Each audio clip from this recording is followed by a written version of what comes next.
divine, mais l'esprit se brune. J'ai envie de surpasser le temps. Ce qu'on veut, c'est propulser des images. Quand on est en spectacle, on fait quelque chose, essayer de sortir le mieux de nous-mêmes.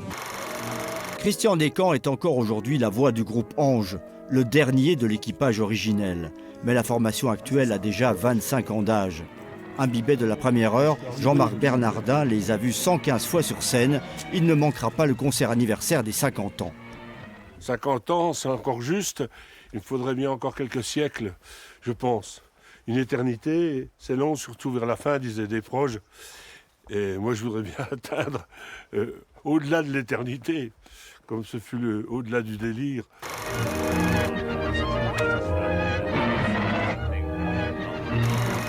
Dans une semaine, j'allais voir des fois 3 fois le groupe, pour les mêmes concerts que je connaissais.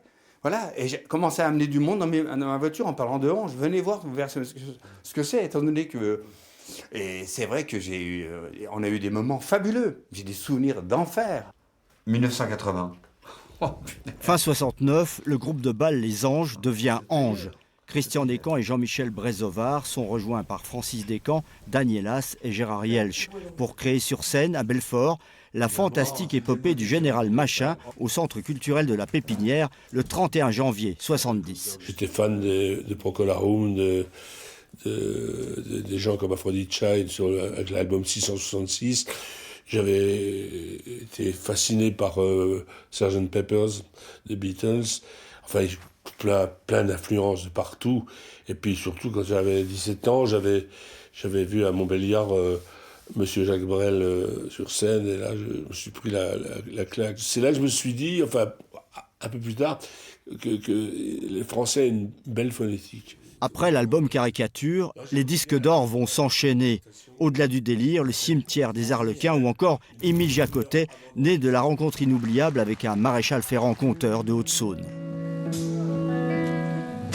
À force de frapper l'enclume, de regarder passer les lunes, tu sais parler de nos aïeux. Pour moi, déjà, c'est les précurseurs du rock français, pour moi. Hein, c'est eux réellement, on peut dire, qui ont démarré. Hein, parce qu'on avait à l'époque des Martin Circus, Alice, tous ces groupes-là et tout ça.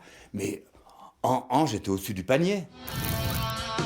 As-tu regardé l'homme au petit chapeau? Oh non! Qu'est-ce qui vous séduit encore aujourd'hui dans ce groupe? Sa magie, ce côté théâtral, les mots. Va jouer dans la cour. Billy, va jouer dans la cour. Après. J'espère qu'après moi, ce groupe continuera, parce qu'un ange est éternel. Et moi, j'espère qu'il va continuer, que c'est une belle aventure, c'est une entité remarquable, et c'est aussi ma fierté. L'aventure Ange se poursuit avec l'album Heureux. Le groupe fêtera ses 50 ans au Trianon à Paris les 31 janvier et 1er février 2020.